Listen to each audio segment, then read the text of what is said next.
Assalamualaikum dear students, I am your teacher Gulam Sarwar, Gatsby. Once again we have started online classes due to the COVID. As you know that the COVID has spread worldwide and in these circumstances we cannot start the physical classes. On the direction of the university and the honorable principal and vice principal, we have started the online classes.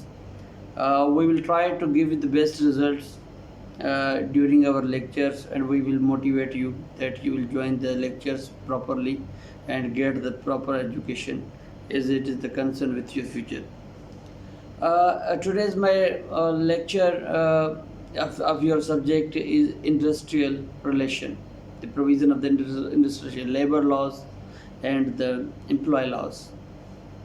So the unit of the provision of the industrial relation, before the starting this subject or this act, this unit, I want to explain, I want to clarify the concept of the IR.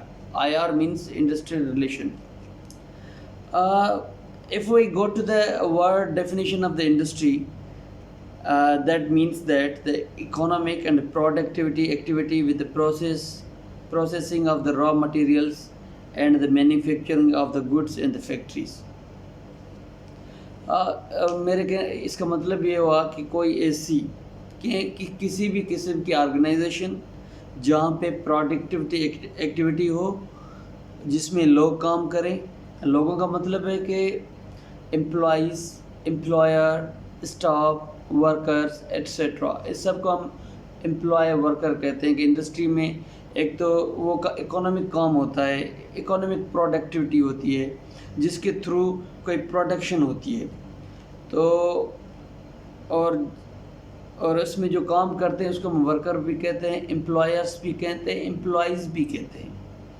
We will explain further it in the ahead. अब relation, the relation का मतलब यहाँ पे industrial, तो आप समझ गए industry किसको कहते हैं. अब रिलेशन का मतलब है कि जो एम्प्लॉइज़ की एम्प्लॉयर के साथ रिलेशन है. मतलब कि जो छोटे वर्कर होते हैं जो उनको इंगेज करते हैं, the owner of the industry, the organisation, उनकी रिलेशन कैसी है आपस में.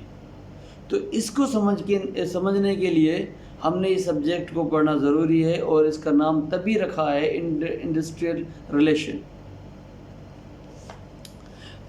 थोड़ा हम इसके स्कोप पे चाहते हैं. What is the scope of the industrial relation. Number one है इसका employer relation with the employees. इनके बीच में एक अच्छी रिलेशन होगी तो काम अच्छा होगा. अगर administration against with the employees, workers, और the workers against the administration, it is the very harmful for the industry, for the production. तो इसलिए इनके बीच में अच्छी रिलेशन होना लाजमी है. Number two, the group relations. Group relations, इसका ये मतलब है कि बहुत सारे ग्रुप एक जैसे होते हैं इंडस्ट्रियों में. Such different industries have the different groups. तो उनकी रिलेशन आपस में कैसी होगी कि अगर वो कुछ आपस में लेन देन उनकी बीच में होगी तो वो प्रोडक्शन में इंक्रीज़ लाएंगे और इकोनॉमी इनकी बढ़ेगी और इनकी इंडस्ट्री तरक्की करेगी. अगर वो एक ही जगह पे रुक जाएंगे और एक दूसरे के साथ कोऑपरेशन नहीं करेंगे तो उनके लिए अच्छा नहीं होगा, वो इंडस्ट्री इतना ग्रोव नहीं करेगी. जो इसका सी है, जिसका मैंने स्कोप में सी रखा है, सी पे रखा है मैंने, लेबर रिलेशन. अच्छा, लेबर रिलेशन के लिए का मतलब ये है कि लेबर की आपस में रिलेशन कैसी है. क्या वो वर्कर आपस में उनकी बनती है, क्या वो वर्कर्स जो काम करते हैं आपस में उनकी आपस में कोई भी ऐसी झगड़े वाली बात नहीं है, उनकी आपस में कोई जेलसी नहीं है, क्या उनकी आपस में किसी बात पे कोई तजाद नहीं है. अगर है तो फिर वो भी नुकसान पड़ेगा इंडस्ट्री को, ऑर्गेनाइजेशन को. इसको भी देखना पड़ेगा स्कोप में, इंडस्ट्रियल रिलेशन में, कि कोशिश करें कि उनके बीच में कोई भी जेलसी ना हो कोई उनके बीच में उनकी डीमोटिवेशन ना हो आपस में, कोई किसी को कम समझे, किसी को बड़ समझे, कोई ज़ात पे, कोई मज़हब पे, ऐसी कोई बात नहीं होनी चाहिए। They are equal in the eyes of the law, in the eyes of the democracy. तो इसलिए लेबर रिलेशन की भी गुड होनी चाहिए। और इसके बाद है public relation. Either the industry have the good relation with the public, जो बाहर लोग हैं, जो सोसाइटी है, उसके साथ इसकी कैसी रिलेशन है। कभी कभी ऐसा होता है कि जो इंडस्ट्री होती है वो भूल जाती है कि वो जो वेस्टेज कर रही है, उनका कचरा या कोई धुआं निकाल रही है, वो किसी सोसाइटी के लिए हार्मफुल है। उसमें बीमारियां क्रिएट होती हैं, डिजीज़ पैदा होती हैं, जो बहुत ख़तरनाक डिजीज़ होती हैं। तो पब्लिक और इंडस्ट्री और उनके बीच में भी अच्छी रिलेशन होनी चाहिए। तो इसके लिए इसको मैंने जो कहते हैं इसको पब्लिक रिलेशन, इसके मैं नोट्स भी शेयर कर दूंगा आपको। इसका मतलब है कि ये सारी चीज़ें स्कोप में आती है और ये इसको मस्ट देखना पड़ेगा। और जो अब आगे ई पे मैंने रखा है उसका नाम है इंडस्ट्री डेमोक्रेसी। इंडस्ट्री डेमोक्रेसी का मतलब ये है कि वहाँ पे हर किसी का कानून में जैसे बराबर है, तो वहाँ भी डेमोक्रेसी है। सबको राइट है अपने हक की बात करने की, अपने आइडियाज़ शेयर करने की, जो उसको कानून देता है, जो डेमोक्रेसी देती है। तो इसलिए इंडस्ट्री डेमोक्रेसी भी मस्ट है। ये भी स्कोप की वेरी इंपॉर्टेंट, ऐसे समझ लें कि is a very important role है जो स्कोप में आती है इंडस्ट्रियल रिलेशन में। अच्छा, तो अब हम पढ़ेंगे object of the international relation. हर चीज़ के ऑब्जेक्ट्स होते हैं ना। तो पहला ऑब्जेक्ट है हैंडलिंग द ग्रीवेंस।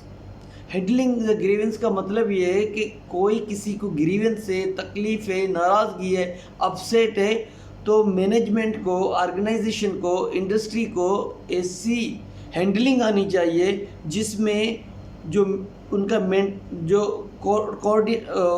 कॉर्डियल है वो रिलेशनशिप वो मेंटेन रहे।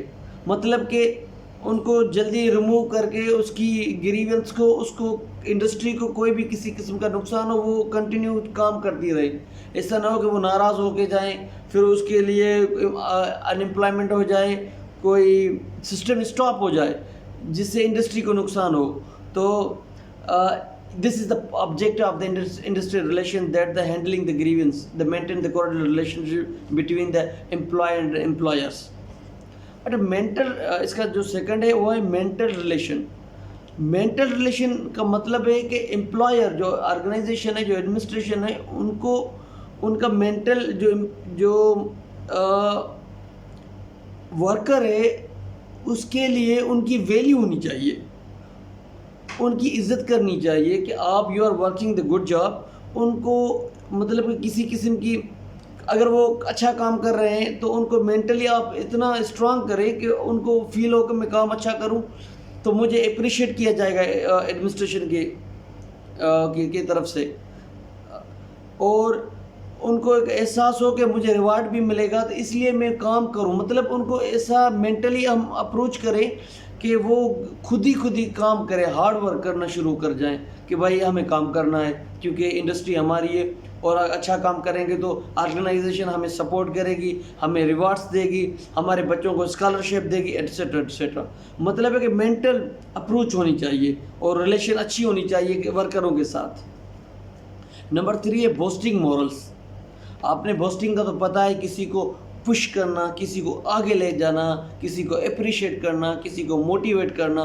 तो बोस्ट करना होता है वर्करों को, कि जैसे उनको वार्म अप करना होता है कि भाई आप अच्छा काम कर रहे हैं, आप इतना अच्छा काम करेंगे तो हमारे लिए इतना फ़ायदा होगा, हमारे लिए इतना फ़ायदा होगा। अगर प्रोडक्शन अच्छी होगी तो हमारी वैल्यूज़ बढ़ेगी, हमारा नाम होगा, हमारी इंडस्ट्री कमाएगी, हम कमाएंगे तो आपको ज़्यादा हम सैलरी देंगे, हम आपको रिवार्ड्स देंगे, हम आपके बच्चों के लिए अच्छी तालीम के इदारे खोलेंगे। तो ये बोस्टिंग मॉरल्स होनी चाहिए। तो वो भी एक वेरी इंपॉर्टेंट रोल है इंटरनेशनल इंडस्ट्रियल रिलेशन में, ऑब्जेक्टिव की कंसिडरेशन में। इसके बाद मेरे पास आता है कलेक्टिव बार्गेनिंग हम आपको पता है कि निगोशिएट करना। अगर दो पार्टीज़ के बीच में whatever the parties either the administration और द एम्प्लॉय और द एम्प्लॉयर्स, जो भी पार्टीज है इनके बीच में अगर रिलेशनशिप अच्छी हो और इनके बीच में कोई मसला हो जाता है तो उस मसले को हल करने के लिए निगोशिएट करनी चाहिए। निगोशिएट करने के लिए क्या करना चाहिए कि ऑटोमेटिक उसको किसी न किसी राय पे फैसले को राय बनानी होगी एक दूसरे को। और दूसरी और